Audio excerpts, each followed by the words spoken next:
짜잔! 자, 우리 지난 시간에 법지문 했던 거 오늘 다시 한번 복습하면서 마무리하도록 할게요. 법은 내가 뭐부터 봐야 된다고 했어? 나니? 하지 말고. 성인아, 쌤이 법은 뭐부터 봐야 된다고 했을까? 자, 법지문은 첫 번째 무조건 뭐가 나온다 그랬지? 예외. 좋아요. 또 개념. 그렇지. 또 일단 첫 번째 문단 보시면 항상 뭐가 서술되냐? 개념과 정의가 서술될 수밖에 없다 그랬지. 개념과 정의가 남발되니까 그런 걸 뭐 하지 말아라? 어려워하지 말아라 라고 했습니다. 우리 오늘 불확정 개념부터 볼 거야. 6번 볼 거야. 6번 불확정 개념 법 6번 06. 그 다음에 개념 정의 나오고 나면 선생님이 그 다음에 법은 그 개념과 정의에 따라서 조건과 조건에 따른 무슨 값? 결과값. 뭐뭐 한다면, 뭐뭐 할 때, 뭐뭐에 따라 이런 거 잘 나온다 그랬고, 또 조건과 결과가 아니라 예외와 예외에 따른 뭐가 잘 나와요? 결과가 잘 나온다 그랬었죠, 여러분. 그래서 여러분들이 집중해서 봐야 될 거는 이 조건과 결과, 예외와 결과에 나오는 무슨 점? 차이점. 근데 그 차이에서 더 집중해야 될 거는 당연히 뭐다? 예외다. 그래서 그러나, 다만, 하지만, 이때 이런 말들 나오는 순간 집중해서 그 다음 문장 잡아줘야 된다 그랬지. 왜? 선지로 잘 나오니까. 얘가 선지로 잘 나오니까. 그 다음에 하나 더. 여러분들한테 더 집중해서 봤으면 좋겠는 거 제가 뭐 보면 좋냐면 방향 보라고 이야기했어요. 방향. 지난주에도 우리가 계속 학습했습니다. 채권자, 채무자, 무상처분자, 무상상속자, 그치? 그 다음에 뭐 양도인, 양수인, 매도인, 매수인 이렇게 관계 나오는 순간 얘도 문제 나와 안 나와? 나오지. 그럼 방향이 있을 땐 여러분들이 체크해야 돼, 안 해야 돼? 해줘야 돼. 여러분들이 방향이 나오는 부분 인지하고 잘 모르겠으면 방향이 헷갈리면 옆에다가 필기도 하라 그랬지. 특히 보기 같은 걸로 잘 나온다 했어요, 여러분. 잊지 말고 오늘 불확정 개념 같이 들어가면서 56쪽에 불확정 개념 들어가면서 지문 다시 한번 살펴보도록 할게요. 1문단부터 4문단까지 넘버링하고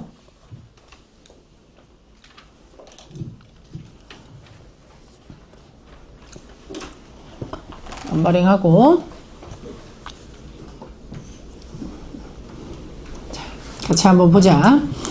법령의 조문은 대개 A에 해당하면 B를 해야 된다는 것처럼 요건과 효과로 구성된 조건문으로 규정된다. 하지만 세무하자. 그 요건이나 효과가 항상 일의적인 것은 아니다. 얘들아, 일의가 뭐야? 일이 한 가지 의미인 건 아니란 뜻이야. 그럼 일의의 반대는 뭔데? 다의적. 우리가 다이어라는 말 알지, 얘들아? 다의적이란 말이야. 법조문에는 구체적 상황을 고려해서 그 상황에 맞는 진정한 의미가 파악되는 불확정 개념까지 꺽 세려고 다들래? 거기까지가 정의잖아. 사용될 수 있기 때문이래요. 그럼 우리는 무슨 개념 따라가줘야 돼? 개념과 정의 나오면 걔가 방향이 될 가능성이 높으니까 일단 여러분 머리에 무슨 개념? 불확정 개념은 하나 넣어놓고 가자. 그럼 도대체 이게 뭘까? 일단 개인 간의 법률 관계를 규율하는 민법에서 불확정 개념 또 나오지, 여러분. 집중해야겠죠? 예로 관로자 손해배상 예정액이 부당히 과다한 경우에는 적당히 감액할 수 있다라는 조문을 들 수 있다까지 관로 닫자. 여기서 얘들아 애매한 게 뭐야? 부당히 과다한 경우, 그 다음에 적당히 감액, 이런 것들이 다 명료하지 않죠, 여러분? 확정되지 않았잖아. 이때 동그라미 할게. 법원은 이 요건, 부당히 과다하다는 요건과 효과, 감액할 수 있다는 것을 밑줄 끝자 재량으로 판단할 수 있대. 그래서 제가 TMI로 하나만 할게요. 재량이 뭔데요, 선생님? 재량이란 단어는 자기의 어떤 범위가 있고 그 범위 안에서 선택할 수 있는 권한이 있어요. 재량이야. 그럼 그게 없다면 요건 학습할게. 기속이라 그래요. 기속은 선택할 수 있는 게 아니라 조건이 주어지면 반드시 그 결과에 도달해야 되는 게 기속이야. 나중에도 나올 거야. 쌤 히터도 좀 꺼주세요. 기속이라는 말도 나올 거야. 손해배상 예정액은 위약금의 일종이며 계약 위반에 대한 제재인 위약벌도 위약금에 속한다. 위약금의 성격이 둘 중 무엇인지 증명되지 못하면 예정액으로 다뤄진다. 옆에다 그냥 쓰자. 조건의 나열. 우리가 원하는 불확정 개념이라는 이 내용 안에는 안 들어가고 조건이 일단 나열되어 있는 상태입니다. 근데 잊지 마세요. 우린 계속 뭐 끌고 가야 돼? 불확정 개념을 끌고 갈 거야. 불확정 개념을. 자, 날박. 재량이나 기속의 차이만 살짝 한 번 더 설명하고 넘어갈게요. 기속은 무조건 반드시 해야 돼. 예를 들어 교통신호를 위반하면 범칙금 4만 원이 부과됩니다. 이런 말이 있어요. 그러면 교통신호 위반하면 무조건 4만 원 딱 이렇게 정해져 있지. 이건 기속이야. A 조건에 해당하면 무조건 B라는 결과값이 나와야 돼. 근데 재량은 뭐냐면 여기도 나와 있잖아. 적당히 감액한다. 여러분 살인을 하면 형량 5년에서 20년 사이를 구형할 수 있다. 선고받을 수 있다. 그럼 요거는 어때? 판사의 재량에 따라서 달라지겠지. 그치? 여러분 제일 유명한 거 있었잖아. 여러분 유명한 거 뭐 있지? 여러분 불확정 개념 쓰인 거. 위풍양속을 과도하게 해치는 자는 1천만 원 이하의 벌금이나 징역 1개월 이하에 처할 수 있대. 그럼 여러분 위풍양속을 해치는 게 도대체 뭔데? 여러분 해운대 바닷가 같은 데서 있잖아요. 여러분들이 남자애들이 뭐 예를 들어 삼각형 수영복만 입고 그 앞에 있는 편의점 가서 음료수를 산다거나 혹은 봐봐 해운대 앞 바닷가 편의점에 비키니를 입고 가가지고 뭔가 맥주를 사온다던가 그 정도는 좀 이상하진 않잖아. 바닷가 바로 앞이니까 양양 바닷가 앞이니까 거기서 예를 들어 뭐 해변가에서 놀다가 그냥 커피나 한 잔 사러 가야지 해가지고 카페에 가서 잠깐 사오거나 이런 것들은 뭐 그럴 수도 있는 거야. 근데 제가 수업 때 얘들아 안녕 하면서 비키니를 입고 들어와서 수업을 해요. 그럼 여러분 어때? 바로 어때? 우리 쌤 마약한 것 같아요 라고 생각을 하겠죠. 혹은 여러분 어떤가요? 뭐 제가 그렇잖아. 버스 같은 거 여기 앞에서 이렇게 타는데 여기 앞에 비키니를 입고 돌아다녀. 그럼 그건 어때? 미풍양속을 해친다는 건 너무 당연하지. 너무 맞잖아. 그러니까 미풍양속이라는 건 굉장히 주관적인 거야. 그러니까 저런 건 재량인 거지. 그러니까 바닷가 앞에서 편의점 갈 때 가는 건 괜찮지만 제가 수업할 때 비키니를 입는다? 이건 좀 이상한 거죠. 실제로 그런 거 있었잖아. 거기 어디지? 여러분들 뉴스에도 나온 되게 유명한 건데 그 어떤 성인 방송 플랫폼에 있던 사람이 여러분 알 거예요. 그 남녀가 나체로 오토바이 이렇게 타고 압구정이랑 그 간만대로 이렇게 다니면서 엄청 유명했던 이게 있어요. 인터넷에도 많이 떠돌고 했던 게 있어요. 그 사람들이 미풍양속을 해친다 라는 제목으로 이제 법원에 가서 이제 벌금형을 받았단 말이야. 사람들이 그 사람이 얘기한 거야. 아니 대한민국 자유의 나라인데 내가 빨가벗고 다닌다고 뭐가 문제가 되냐. 너네 집에서는 괜찮지. 저도 여러분 생각해보세요. 아침에 집 가려고 엘리베이터 이렇게 탔는데 옆에 아저씨가 빨가벗고 이렇게 서 있어. 이렇게 될 거 아니야. 그쵸? 그러니까 똑같은 겁니다. 그래서 그런 건 주관적이긴 하지만 우리가 항상 합리적으로 납득할 수 있는 범위에서 재량이 결정되는 거예요. 두 번째 문단. 채무자의 잘못으로 계약 내용이 실현되지 못해서 계약 위반이 발생하면 끊어봐. 자, 조건이지. 이로 인해 손해를 입은 채권자가 손해액수를 증명해야 그 액수만큼 받을 수 있대요. 근데 얘들아 여기까지 하고 나면 여러분 생각해야지. 옆에다 써봐. 방향. 그러니까 너네가 아무렇지도 않게 읽으면 안 돼. 이 옆에 지금 채무자와 채권자에 뭐가 나왔어? 방향 나왔지 얘들아. 방향 잡아줘라. 그러나 세무하자. 그러나 이제 무슨 조건? 예외 조건 나올 거야. 손해배상 예정액이 정해져 있다면 끊어. 손해액수를 증명하지 않아도 예정액만큼 뭐 할 수 있다고? 받을 수 있다고. 차이점 잡았나요 여러분? 옆에다 써봐. 차이, 샵 차이 잡아주자. 이때 동그라미 하고 손해액수가 얼마로 증명되든 손해배상 예정액보다 더 받을 수는 없어. 그러면 나랑 봐. 이제 불확정 개념이 쓰여있는 어떤 예가 나오나 보지. 여러분들이 이 문단에서 채권자와 채무자 간의 이 관계를 잡아줬었어야 됐던 거야. 그러면 누가 증명해야 돼 얘들아? 채권자가 증명해야 돼? 채무자가 증명해야 돼? 이 문단 봐봐. 누가 증명해야 돼? 채권자가 증명해야 되지. 그러면 내가 받아야 될 걸 증명을 하면 뭐라고? 배상을 받을 수 있다라는 거잖아. 맞죠? 근데 두 번째, 그러나 라고 했으니까 여러분들 무슨 점 잡아주라고? 차이점 잡아주라고 끌고 가기로 했잖아. 차이 잡아야지. 근데 무슨 차이 잡아야 돼? 만약 예정액이 뭐가 돼 있다면 여러분, 손해배상 예정액이 뭐 있다면? 정해져 있다면, 정해진 금액이 있다면, 정해진 게 있다면 뭐 하지 않아도, 증명하지 않아도, 차이점 잡줄 수 있지? 증명하지 않아도 뭐 할 수 있다고? 배상받을 수 있다고. 여러분 머리에서 요 차이가 드러나줘야 그 다음 문장을 끌고 갈 때 의미가 있잖아. 그 다음 볼게. 한편 거꾸로 세모하자. 위약금이 위약벌임이 증명되면 끊어. 또 다른 조건 나왔네. 채권자는 위약벌에 해당하는 위약금을 받을 수 있고 손해배상 예정액과는 달리 세모해봐. 또 차이점 나오네. 법원이 뭐 할 수 없어? 감액할 수 없다 밑줄. 이때 동그라미 하자.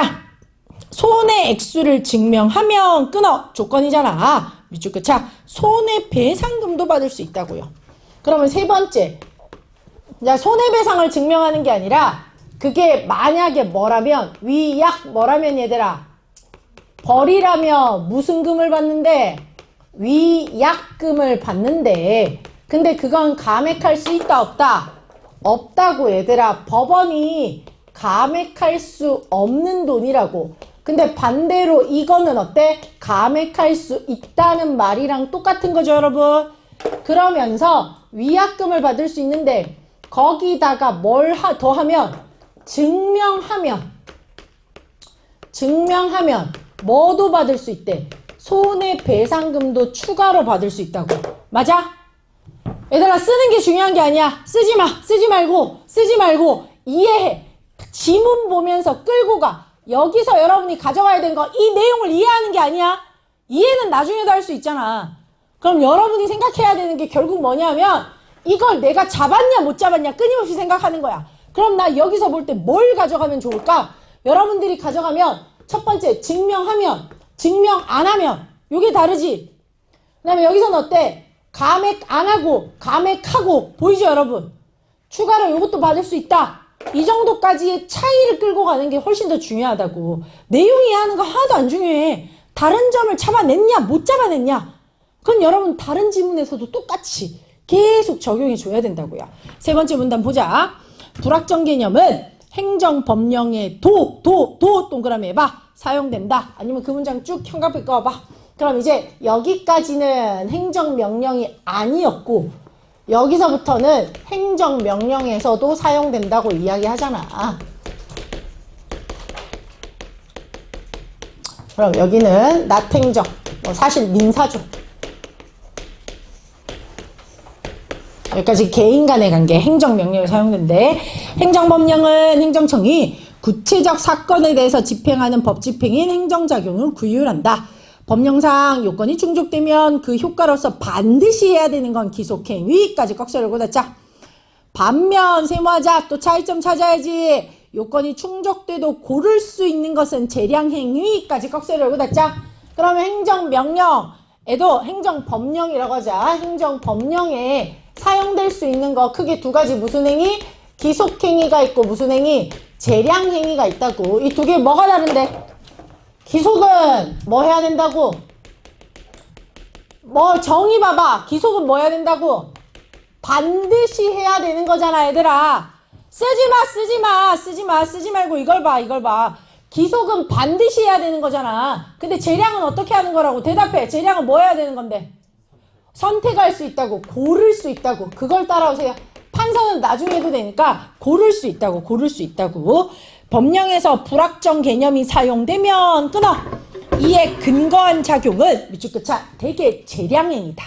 그럼 여러분, 자 불확정 개념에 대한 거 우리가 1문단에서 생각했던 거 여기도 적용되지? 불확정 개념은 기속이래 재량이래? 재량이라고. 불확정 개념은 대개 재량행위라고. 그럼 뭐 기속인 것도 있긴 있는데 이게 훨씬 더 많다라고 얘기하는 거야. 그다음 이제 그 다음 문단 보자. 행정청은 재량으로 기준을 명확하게 정할 수 있는데 이 기준을 재량준칙까지 꺽쇠를 꽂았자. 재량준칙은 법령이 아니므로 법은 아니야. 그러니까 재량으로 행사하지 않아도 위반은 아니야. 재량이 없어도 돼요, 여러분. 다만 세모해봐. 밑에 써. 예외라고 잡아야지, 얘들아. 예외 조건이잖아. 예외 인지해야지. 특정 요건하에서 재량대로 적법한 내용이 반복되어 관행이 생긴 후에는 끊어. 선우니까 같은 요건이 충족되면 끊어. 또 조건이잖아. 밑줄 긋자. 동일한 작용을 해야 된대. 동일하다는 범위를 잡아줘. 왜? 평등 원칙. 미안한데 그 단어는 메모해주자. 우리 비례 원칙이랑 똑같아. 어디에 있는 원칙? 헌법에 있는 원칙이라서 모두가 잡아줘야 됩니다. 비례처럼 설명은 안 해도 될 거예요. 평등이 그냥 똑같이 해야 된다는 건 알 거니까. 자, 날 봐. 재량 행위를 하기 위해서 뭐가 있어야 된다고? 재량 뭐를 만들어야 된대? 준칙을 만들어야 된대. 근데 재량 준칙을 안 지켜도 돼. 법령은 아니니까. 하지만 이 재량 준칙이 만들어지고 어떤 행정작용의 예를 썼으면 만약에 동일한 행정을 할 때도 이걸 써먹어야 된다는 거지. 그치? 무슨 원칙 때문에? 평등 원칙 때문에. 내가 이거를 만약에 적용했으면 여기도 똑같이 얘를 적용해야 된다고 얘기해 주는 거예요. 자, 그럼 문제 한번 풀어보자. 1번, 2번, 3번, 4번 같이 한번 풀어보고 요 필기는 문제 다 풀고 남는 시간에 한번 하면서 머리에 넣으세요. 부터 보시죠. 윗글의 내용과 일치하지 않는 것은 뭐 학원의 다른 거에 대한 건 다 필요 없어요. 그냥 저에 대한 것만 잘 주면 됩니다. 자, 1번 선지에 뭐 보면 되죠, 여러분? 1번 선지에 모두. 그렇지, 잘했어. 모두. 자, 우리 새로 들어온 친구들은 시키는 대로 일단 해야 돼. 전범위는 일단 판단해야 되겠지. 그래서 전범위가 있는지 없는지 봤더니 1문단에 사용될 수 있다라고 되어 있습니다. 맞죠? 수용. 2번. 불확정 개념이 사용된 법령을 적용할 때 끊어봐. 행사할 수 있다. 그럼 법원이 나와 있고 불확정 개념이 있으니까 1문단 똑같이 봐야 되겠지. 그 말 그대로 있고. 3번. 진정한 의미를 이해하려면까지 끊어.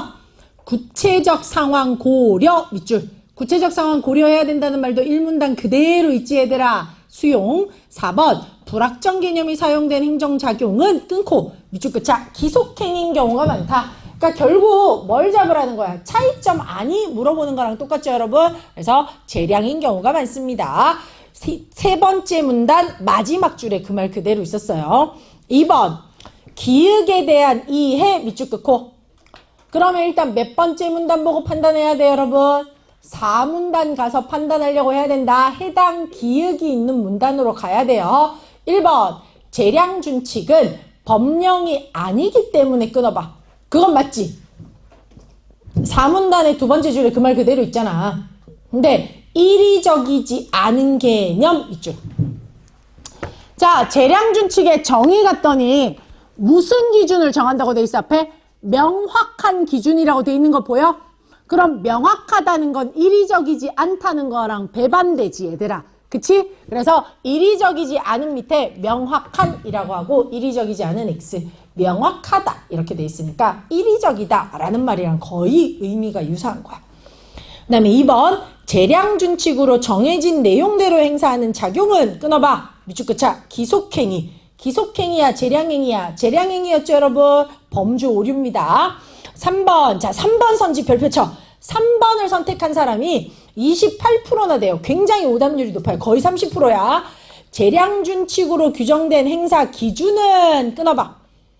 반복된 내용대로 밑줄 끝자 정해져야 한다. 밑줄. 자, 이게 뭐가 잘못됐냐면 선생님을 보세요. 선지에는 뭐가 됐냐면 반복된 작용대로 뭐가 정해져야 된대? 기준이 기준이 정해져야 된대. 이 기준이 준칙이지. 맞나요, 여러분? 반복된 작용대로 준칙이 정해져야 된다. 방향 이쪽이야. 근데 본문에 봐봐. 본문은 뭐가 먼저 정해져야 돼요, 여러분? 준칙이 먼저 정해지고 그 다음에 작용에다가 적용을 하는 거지. 맞아요? 그럼 뭐가 달라졌어? 선후가 다르잖아. 여기는 여기 있잖아, 얘들아. 그래서 쌤이 맨날 말하는 무슨 오류? 선후 오류예요, 선후 오류. 쌤이 늘 얘기했지, 선후 오류 나오는 순간 난도가 높아지고 오답률이 올라간다고. 왜? 얼핏 보면 이 말 그대로 그 문장이 있단 말이야. 근데 순서를 봐줘야 돼. 뭐뭐 하는 대로 얘가 나온 건지, 얘가 먼저고 그 다음에 얘가 나온 건지 여러분이 잡아줬어야 됩니다. 그래서 이 행사 기준은 반복되어 내용대로 정해져야 한다. 그러니까 선후가 달라졌다. 4번 재량 준칙이 밑줄 그어봐. 정해져야 행사할 수 있다. 밑줄. 얘들아, 정해져야지만 행사할 수 있어. 안 정해져도 상관없다 그랬지. 왜? 법령이 아니므로 그것대로 안 해도 된다 그랬잖아. 그래서 정해져야지만 할 수 있는 것은 아니다. 알겠어요, 여러분? 그래서 여러분들 무조건은 아니고 5번 특정 5번 선지도 별표 쳐봐. 이거 정답률이 39%인데 재량 준칙이 특정 요건에서 적용된 선례가 없으면 끊어봐. 그리고 없으면 밑줄 꺼봐. 충족되어도 따르지 않을 수 있다. 밑줄 꺼봐. 자, 선생님 보세요. 쌤 보세요. 재량 준칙이 먼저 결정되고 그 다음에 행정작용에 적용되면 동일한 거에도 똑같이 적용해야 된다는 거지, 얘들아. 근데 행정 준칙은 있는데 행정작용에 낫 적용하면 동일한 게 있더라도 아직 적용하지 않았지, 얘들아. 적용된 선례라는 게 있어, 없어? 없잖아. 그러면 낫 적용해도 되는 거 아니야? 맞죠? 쌤 보세요. 적용을 했다면 똑같은데 또 적용해야 되는데 있긴 있는데 아직 아무한테도 적용을 안 했어. 그럼 여기도 적용할 필요 있어, 없어? 없어. 여러분 보세요. 눈을 우리 친구들이 1분에 3번 이상 깜빡이면 선생님이 학원을 퇴원시킨다 그랬어요. 그런 재량 준칙을 만들었어. 근데 우리 수민이 앞에 있는 수민이가 갑자기 먼지가 들어와서 이렇게 한 거야. 그래서 내가 했는데 적용을 안 했다고. 그러면 주은이가 앞에 이렇게 해도 똑같이 적용할 필요 있어, 없어? 없다는 말이잖아. 그러니 P면 내가 맨날 해요. Q이다가 만약에 본문에 있잖아? 그러면 나 P다가 나 Q인 건 무조건 똑같이 맞는 거지. 우리 기본 개념 수업할 때도 이거 한번 했었잖아요, 여러분. 그쵸? 그래서 정답은 몇 번? 5번이 되는 거라고. 알겠어? 좀 어렵긴 하지만 써놓으세요. 써놓으세요. 그래서 어려워. 틀릴만 하지? 되게 어려운 지문이었습니다. 자, 그 다음에 3번 한번 볼게. 윗글을 바탕으로 보기를 이해한 내용으로 가자. 적절한 것은 갑은 을에게 물건을 팔고 그 대가로 100을 받기로 하는 매매 계약을 했고요. 80에 손해를 입었습니다. 자, 가부터 보자. 갑과 을 사이에 위약금 약정이 없었다. 아무런 약속을 안 했어. 그럼 뭐 해야 배상받을 수 있지? 그래, 옆에 써봐. 증명화살표 배상. 써. 가 옆에다가 써. 우리가 이 문제 나올 줄 알았어, 몰랐어? 알았지. 우리는 알았잖아. 왜냐하면 이거 볼 때 조건 나오고 예외 나오면 당연히 이 문제 나올 거라는 거 알았어야 돼. 왜? 1번, 2번에 활용을 안 했잖아. 그러면 당연히 얘를 활용했어야지. 그치? 그 다음에 2번.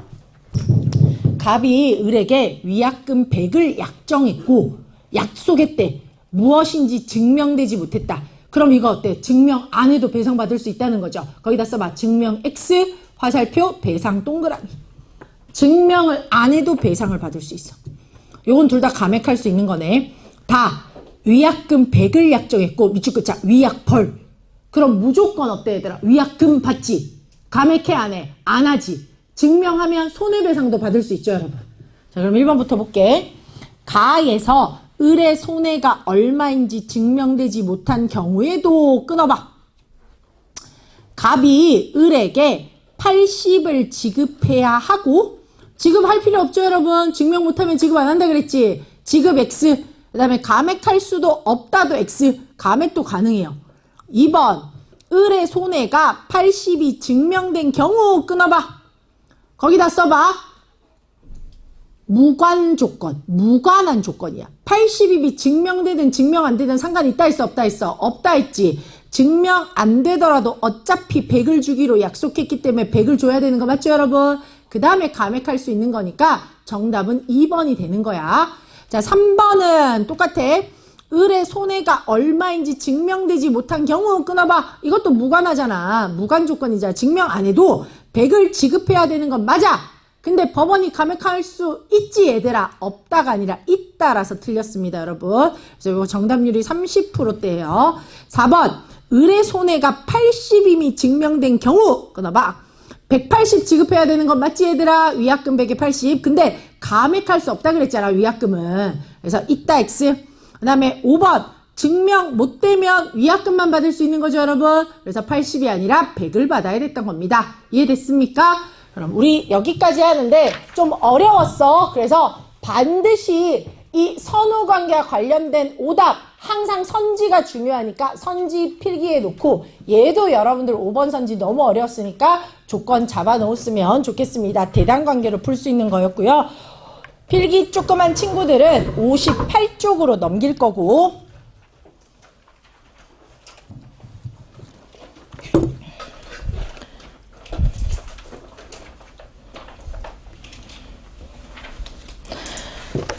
6분 정도 시간 드리겠습니다. 짜잔. 자, 58쪽에 데이터 이동권과 소유권입니다. 1문단부터 5문단까지 문단 넘버링 하시고요. 음성 다 잘 들어가고 있나요? 자, 볼게요. 교통 이용 내역과 같은 기록은 개인의 데이터이며 그 개인이 정보 주체이다. 데이터는 물리적 형태가 없고 복제와 재사용이 수월해요. 이 데이터가 대량으로 직접 처리되면 끊어봐. 빅데이터가 되고 이것의 정보 처리자인 기업 등이 빅데이터 보유자입니다. 작은 따옴표 나와 있는 거 보이세요? 두 개가? 그럼 여러분 이거 뭐 해야 된단 말이야? 집중하란 말이지. 그럼 우리가 1문단 봤을 때 뭐? 빅데이터와 관련된 거, 정보 주체와 관련된 거 끌고 가는구나. 산업 분야의 빅데이터는 특정한 목적으로 활용될 수 있다는 점에서 경제적 가치를 지닌데 어떻게? 두 번째 문단 내려가서 형용백 끝이야. 데이터를 재화로 보아서 소유권이 누구에게 귀속되어야 되는지에 대한 논의가 있대요. 저는 1문단에서는 빅데이터와 관련된 게 나올 거라고 생각을 했거든. 근데 이 데이터와 관련해서 두 번째 문단을 봤더니 데이터 뭐와 관련된 거? 소유권과 관련된 내용과 관련된 논의가 있다고 하니까 이 논의를 따라가 주는 게 더 중요하겠다 이 생각이 들었어. 그러면 우리는 끌고 가야 될 방향을 잠깐 이 논의로 가져가는 거야. 데이터 소유와 관련된 거. 소유권의 주체를 빅데이터 보유자로 보는 견해와 정보 주체로 보는 견해가 있다. 전자는 체크하자. 소유권을 부여하면 끊어. 유통이 쉬워져서 밑줄 끝자 산업이 활성화된다고 주장해요. 후자는 체크하자. 개인인데 부가 집중되는 건 부당함으로 밑줄 끝자 대가가 주어져야 된대. 자, 여러분 소유하는 사람이 누구냐면 아니 당연히 그 데이터를 수집한 사람 아닌가요? 빅데이터 보유자라고요. 근데 이 사람이 보유자가 가지게 되면 뭐가 좋냐면 산업이 활성화된대. 근데 반면에 뭐라고 하냐면 주체, 정보 주체가 이걸 가지게 되면 뭐가 중요하다? 대가가 필요하다. 아니 그렇잖아 얘들아. 이 데이터 누구 거야? 내 거잖아. 내 정보잖아. 여러분 빅데이터 보유자가 누구예요? 구글, 네이버, 뭐 인스타 이런 애들이잖아. 맞지? 메타 이런 애들이잖아. 근데 걔네들이 내 정보 다 수집해 가잖아. 회원가입을 통해 가지고 내가 뭘 사는지 결제 내역, 나의 관심사 이런 것들을 다 데이터로 수집하면서 나한테 조금의 돈도 안 주잖아요. 전 여러분 개인정보 빼가는 게 싫어가지고 알리, 뭐 테무, 그 다음에 또 뭐 있냐 틱톡 이런 데 전혀 가입을 안 했어. 근데 이미 갖고 있어. 카카오톡이 얼마 전에 줬다며. 19만 명의 개인정보가 털렸다며 여러분. 내 정보도 털렸죠. 4천만이야? 그러니까 내가 중국 사이트 가입 안 하면 뭐해? 카카오톡이 이미 다 주는데. 그럼 나한테 최소한 20원이라도 줘야 될 거 아니야. 우리 1인당 개인정보가 20원에 팔린다면서요, 여러분. 그러니까 그 대가라도 줘야 된다 이 말이지. 그 다음에 세 번째 문단 보자. 최근에는 논의의 중심이 소유권에서 현관비 그차 접근하기 위한 방안으로서의 이동권으로 바뀌고 있대. 자, 그럼 우리도 방향을 바꿔야 돼요. 데이터의 소유권에서 무슨 권? 이동권으로 우리도 방향을 변화시켜야 되겠다. 지금 우리도 데이터 이동권으로 가주는 거야. 그럼 데이터 이동권은 뭔데? 꺽쇠를 열고 닫자. 그 다음 문장. 우리나라는 데이터에 대해서 소유권이 아닌 세모하자. 그 다음 문장 집중하세요. 이동권을 법으로 명문화해서 정보 주체의 자기결정권을 강화했대. 그럼 데이터 이동권은 기존에 비해서 주체의 무슨 거? 자기결정권을 강화한 거라고. 데이터 이동권 자체가 주체의 자기결정권을 강화한 거라고요. 데이터 이동권이란 꺽쇠를 열자. 정보 주체가 본인의 데이터를 보유한 자에게 이동을 요청하면 데이터를 본인 혹은 지정한 자에게 무상으로 전송하는 권리이다. 까지 꺽쇠를 닫자. 다만 세모해봐. 이제 무슨 조건? 예외 조건 써야지 얘들아. 그걸 인지해야지. 예외라는 걸 가져가야지. 내용 이해하려고 하지 말고 조건을 끌고 가라니까. 본인의 데이터라도 빅데이터 보유자가 수집해서 분석, 가공, 개발하는 것은 해서 새로운 가치가 생성된 건 밑줄 끝차 이에 해당하지 않는다. 그러니까 여러분 보세요. 원래 주체가 다 결정하는 건데 데이터 이동은 보유자가 자기들이 분석, 가공, 개발한 거는 거기에 해당한다 안 한다? 안 한다고 여러분. 여러분들 다 데이터 이동권 가지고 있어요 여러분. 여러분 그 네이버 아이디 없는 사람 손 들어봐. 전 네이버에 가입이 아예 안 돼 있습니다. 카카오톡 가입이 아예 안 돼 있습니다. 손 들어봐봐. 대부분 다 가입이 돼 있다고. 그래서 여러분들이 뭐 무신사나 에이블리나 뭐 기타 다른 사이트 같은 데 가입을 할 때 이렇게 떠요. 회원 가입하시겠습니까? 혹은 네이버 아이디나 카카오톡 아이디로 로그인 하시겠습니까? 그럼 여러분들 귀찮으니까 어때? 네이버 아이디 이용을 누른다고. 그럼 거기서 뭐라고 하냐면 네이버 아이디에 제공한 정보가 이동하는 것에 동의하시겠습니까? 이거 여러분 클릭 하잖아요. 아이디랑 생년월일 이렇게 체크하고 하면 데이터 이동에 동의한 거야.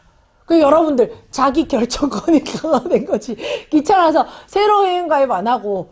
그럼 여기에 있는 것들 여러분 정보가 다 넘어가는데 네이버도 여러분의 어떤 정보를 패턴을 분석해요. 내가 네이버 스토어에서 구매한 거 이런 것들을 바탕으로 한 번씩 상기를 시켜줘. 뜬다니까. 윤재영님 작년 이맘때쯤에 이거 구매했는데 올해도 이거 필요하지 않으세요? 이렇게. 제가 실제로 여러분 네이버도 마찬가지고 구글도 마찬가지인데 휴대폰에서 음성 수집도 다 되는 거 아시죠 여러분? 음성을 다 수집해요. 제가 실제로 한 번도 네이버나 구글에서 검색을 안 했거든? 근데 내가, 강아지 간식을 사야 되는데 강아지 간식집 지나갈 때마다 그 얘기를 한 몇 번을 했어. 우리 간식 뭐가 좋을지? 이랬는데 구글에 강아지 간식 광고가 계속 떠. 인스타 올리면 강아지 간식 광고가 나와. 그거 음성 수집해가지고 그대로 나와요. 제가 얘기했잖아. 애들이랑 막 그때 지문 얘기하다가 게이 얘기를 한 15분 정도 했는데 집에 가가지고 제 인스타 이 쇼츠 이렇게 넘기면 원래 강아지 나오고 그다음에 학원 강사들 나와.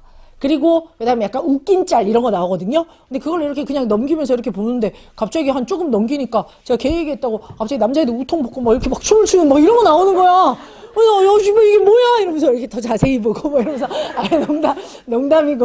농담이고. 그러니까 이게 여러분 무섭다니까.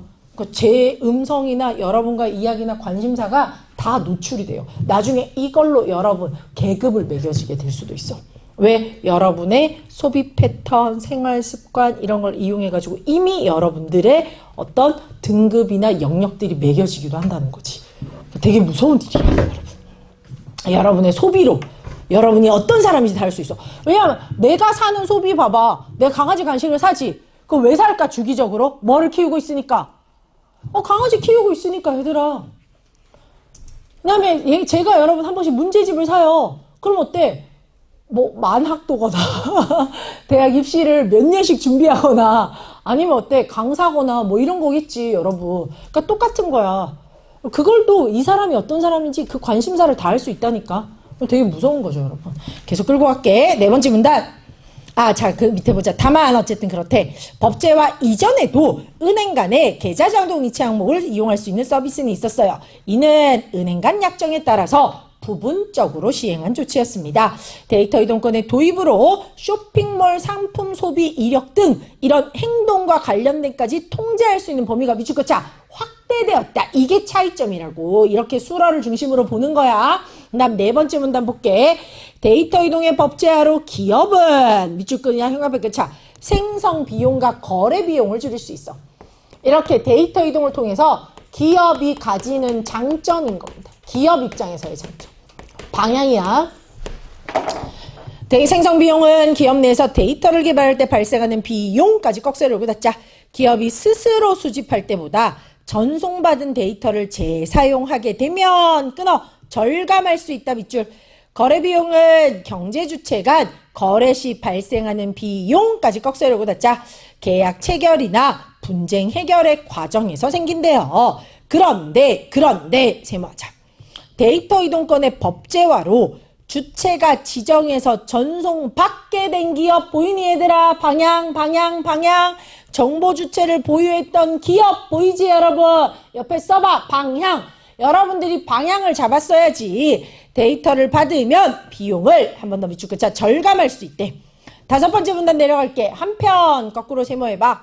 정보 주체가 보안의 신뢰성이 높고 혜택이 많은 기업으로 이동하면 끊어봐.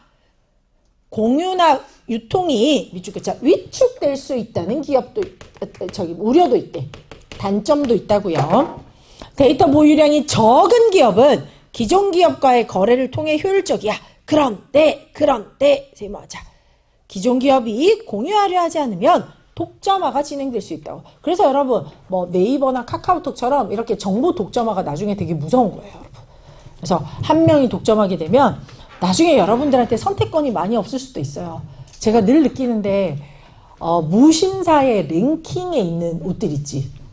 그런 것들 재수학원 같은 데 가면 똑같은 후드티 같은 거 입은 애들 한 10명은 넘게 봐. 여러분들은 수많은 상품들을 본인들이 선택한다고 착각하지만 실제로 여러분들이 모든 그 옷 사이트를 하나하나 보는 경우는 많이 없어요.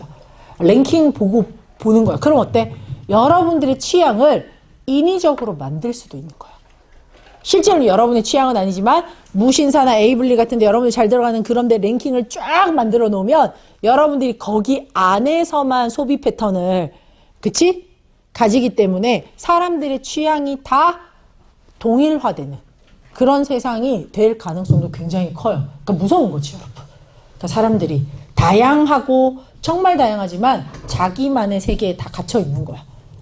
저 아침에 수업 없을 때 커피 사러 우리 집 개를 품에 안고, 우리 집 개가 이제 추우니까 산책을 못해서 개를 이렇게 양쪽에 안고 있고 콧바람 쐬러 이렇게 나가면 앞에 이제 애기들 유치원을 데려다 주는 아버지나 그 다음에 어머니들이 있거든요.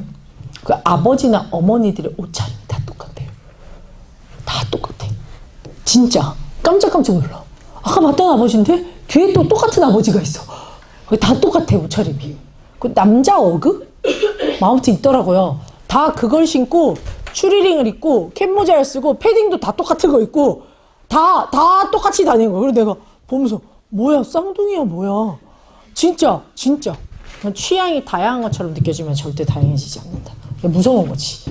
자, 1번 보자. 윗글의 내용과 일치하지 않는 것은 재사용할 수 있으며 물리적 형체가 없다. 요거 몇 번째 문단 그대로 있어? 1문단 그대로 있지 얘들아. 그 다음에 2번 교통이용 내역이 직접 처리되면 끊어봐. 교통이용 내역이라는 말 몇 번째 문단에 있나요? 첫 번째 문단 있죠 여러분? 그대로 데이터가 될 수 있다. 맞고 3번 우리나라 현행법 K로 잡아봐. 그럼 몇 번째 문단 볼 거야? 세 번째 문단 볼 거지. K는 키워드입니다. 소유권을 인정하는 밑줄. 얘들아 소유권이야 이동권이야? 이동권이죠 여러분. 거기다 써봐. 차이점. 결국 차이점 물어보는 거야. 그럼 2번 볼게. 자 2번 거기다 써봐. A 위에 장점, B 위에 단점. 근데 이게 더 중요하진 않고 가라 밑줄 꺼봐. 방향. 가라는 방향이야. 방향을 여러분이 아냐 모르냐 결국 그거 물어보는 거거든. 그럼 같이 볼게. 얘 정답률이 60%밖에 안 돼. 근데 여러분이 어떻게 해야 잘 푸는지 한번 볼 거야. 1번 A의 입장에서 끊어봐. 그 다음에 재사용할 수 밑줄, 비용을 줄일 수 밑줄. 자, A의 장점에 있는 데 갔더니 재사용할 수도 있고 비용을 줄일 수도 있다고 한 거 맞지 얘들아? 그리고 방향도 봤더니 맞았어요. 자, 2번 A의 입장에서 끊어봐. 전송받는 3자가 다라면 끊어봐. 다가 누군데? 신규 기업이라면 거래 비용을 줄일 수 밑줄. 그 말 그대로 A에서 비용을 줄일 수 있다는 말 잡을 수 있지 얘들아? 신규 기업 입장에서. 3번 B의 입장에서 끊어봐. 다의 비용이 발생 밑줄. 진입이 어려워 밑줄. 신규 기업이 진입 못하면 데이터 확보 못하면 진입이 어려워지는 거 맞죠 여러분? 그 말 그대로 B에 있고. 4번 B의 입장에서 끊어봐. 직접 처리될수록 끊어봐. 위축될 수 있다 밑줄. 나에서 나로 간다면 라가 뭔데? 보유했던 기업에서 집중된 기업으로. 그러니까 계속 갖고 있는 데가 더 집중되면 될수록 독점화되는 거 맞지 얘들아? 그 다음에 이제 5번 보자. A의 입장에서 끊어봐. 경제적 이득을 취할 수 밑줄. 활성화 밑줄. 장점은 맞는데 얘들아 나가 누구야? 나가 보유했던 기업이지. 가는 뭔데 얘들아? 전송받는 기업이지. 자 여러분 첫 번째 A 보세요. 경제적 이득은 받는 기업이 가지는 거야? 주는 기업이 이득을 받는 거야? 데이터를 주는 기업이 이득을 얻는 거야? 받는 기업이 얻는 거야? 받는 기업이 얻는다라고 A에 있잖아. 받으면 비용을 절감할 수 있다. 받으면 이익을 취할 수 있다지. 여기서 여러분이 하나 더 센스를 가지면 세 번째 문단 갔을 때 데이터 이동권의 정의를 한번 봐봐. 데이터 이동권의 정의는 비용을 어떻게 해서 전달해 준대? 무상으로라고 돼 있죠 여러분. 그러니까 돈 안 받고 주는 게 이동권이라고. 그러면 주는 입장에서는 경제적 이득을 취해 안 취해? 안 취하겠지 얘들아.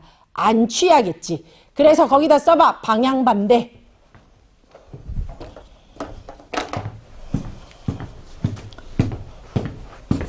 계속 얘기하지 쌤이 계속 얘기하지. 얘들아 선생님이 지금 여러분한테 지문 이거 기출지문 가지고 온 게 내가 보기 좋은 것만 선별해서 온 게 아니라 이때까지 법지문 나왔던 최근 기출들 싹 다 가지고 온 거야.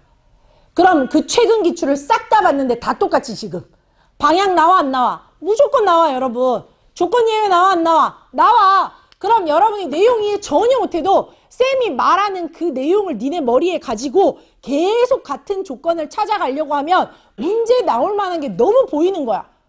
얘 방향 나왔을 때 여러분들 어때? 나와야 되지 않을까? 당연히 나와야 되지 않을까 여러분? 그럼 똑같아. 자 3번 문제 한번 보자. 3번 윗글을 바탕으로 보기를 이해한 내용으로 적절하지 않은 건 A은행은 고객의 데이터를 수집하고 밑줄 끝차 분석 가공하여 밑줄 연령 직업군별 맞춤형 서비스를 제공했고요. 갑은 본인의 데이터 제공에 동의하여 밑줄 끝차 포인트를 받았대. 이거 뭐지? 내가 받은 거 이거 뭐야? 다른 말로? 대가. 거기 대가라고 써봐. 데이터 이동권이 법제화된 이후 발급받은 다음에 A은행으로 이런 것들을 이동할 것을 요청했다 밑줄. 그럼 일단 이동권과 소유권 일단 가지고 볼게. 1번 데이터를 이동 요청하면 끊어봐. 그러면 이동 밑줄 꺼보세요. 그럼 이제 무슨 건 가야 돼? 이동권 가서 봐야 되겠지. 가서 봤더니 전송해야 되는 거 맞지? 이동권에 요청하면. 2번 이동 요청은 끊어봐. 그리고 이동 요청 밑줄 꺼봐. 그러면 이것도 판단 어디 가서 해야 돼? 이동권 가서 판단한다고. 여러분 나 봐봐. 내가 지금 이걸 왜 자꾸 얘기하냐면 여러분이 현장에서 문제를 풀어. 그럼 지금 내가 내용을 다 얘기해 줬으니까 무슨 말인지 알아. 근데 현장에서 내용 이해가 덜 된 채로 갔어. 그러면 2번 선지 봤을 때 판단을 보기 보고 하는 거 아니라 그랬지? 내가 본문에서 하는 거라 그랬지? 그럼 2번 선지 보는데 뭐 보고 판단할래? 이동 요청이란 말 나왔으니까 무슨 건 가야 돼? 이동권이 있는 문단 가서 판단했어야 될 거 아니야. 그러니까 그 생각을 하는 게 중요하다고. 여러분한테 내신처럼 하나를 가르쳐 주는 게 아니라 여러분이 현장에서 가서 문제 풀었을 때 내가 2번을 판단하려면 어떻게 판단해야 될까? 이동 요청 봤으니까 무슨 건 갈 거야? 이동권 가서 그럼 확인해야겠다. 이 생각을 심어주고 싶은 거예요. 아시겠어요? 쌤이 원하는 거 니네가 잘 푸는 거야. 쌤이 해설을 잘하는 게 아니라. 알겠어? 그럼 다시 계속 들어보자. 이동권 갔더니 이동권이 있는 3문단, 이제 2문단이 아니었는데 3문단에 가면 자기 결정권의 행사이다. 자기 결정권 강화했다라는 말 있지 얘들아. 네 번째 줄에 수용. 3번 소유권 밑줄. 그러면 어디 문단 가야 돼? 소유권 문단 가야 될 거 아니야. 그러면 데이터 제공에 대한 대가에다가 소유권의 문단에 있지 여러분. 그 말 그대로. 그래서 맞다고. 4번 데이터를 보유한 상대로 요청한 이 서비스 내역은 밑줄 끝자 이동권 행사의 대상이다 밑줄. 근데 이동권 갔더니 무조건 문제는 어디서 나온다고 얘들아? 예외에서 나온다고 했지? 그러면 이동권에 갔더니 다만 분석 가공한 거는 대상이 안 된다 그랬잖아.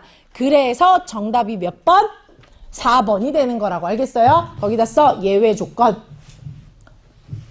그러면 우리가 앞지문의 불확정 개념에서도 어디서 나왔어 얘들아?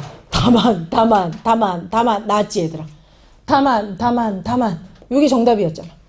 얘도 똑같이 다만 얘가 정답이지. 그럼 예외 조건은 문제로도 잘 나오고 정답이 될 가능성이 높은 거야 여러분. 그래서 여러분들 입장에서는 시키는 대로 해주셨어야 됩니다. 4번 틀린 능지, 이 4번 옆에다 쓰세요. 능지 이슈. 틀린 친구는 이따가 남아. 정답은 1번이고 사실 86%인데 한자 은근 어려워요. 근데 내가 한자가 처음에 이게 몇 년도냐면 23년도니까 사실 재작년이거든. 재작년에 이거 나왔을 때 깜짝 놀랐어. 에? 이게 왜 나오지? 그래서 제가 봤더니 여러분은 중학교 때 한문 교육을 받았더라고요. 중학교 때 한문 공부한 사람 손 들어봐봐. 한문 교재 쓴 사람. 그러니까 중학교 때 한문을 했어. 그래서 한문 문제가 나올 수 있대. 최근 5년. 그러니까 여러분 말고 이제 2년 뒤까지 나올 수 있다고. 그래서 깜짝 놀랐잖아. 여러분이 중학교 때 한문을 안 했으면 이게 나오면 안 되거든. 교육과정이 없으니까. 근데 여러분 교육과정에 한문이 있어서 한문 문제가 나올 수 있습니다. 까지 알아둬라. 여러분 여기까지 하도록 할게요. 그래서 잊지 말아야 될 거는 다른 게 아니라 오늘도 이따가 문제 줄 거거든. 그 문제 줄 때 여기에 맞춰서 볼 수 있느냐. 그러면 너네 원래 무조건 6, 9평 수능, 만약 6, 9평이 안 나오면 수능에 무조건 범 나오거든. 그럼 그때 쌤이 말했던 저 조건들에 해당하는 것들만 강조해서 눌러 읽어도 여러분은 최소한 어려운 문제는 충분히 풀 수 있는 거야. 그러니까 시키는 대로 해야 돼. 알겠지? 제발 부탁할게요. 그래서 오늘 여기까지 수업하도록 하겠습니다.